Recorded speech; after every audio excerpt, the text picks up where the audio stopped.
Imagine being able to chat with your PDF in real time and getting all the answers you need without reading through all those pages.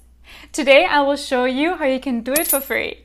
Let's get started. First, head over to chatpdf.com.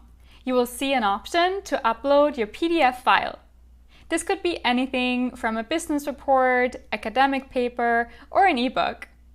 With the free version, you can upload up to 2 PDFs a day as long as each file is under 10 megabytes or 120 pages. Once uploaded, ChatPDF instantly reads the document and gets it ready for you to interact with it.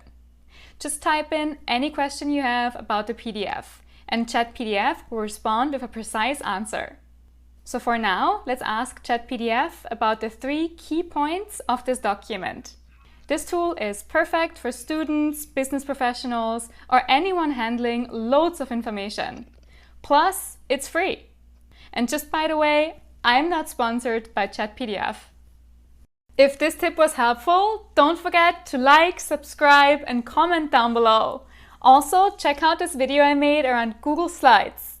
Thank you guys for watching and see you soon!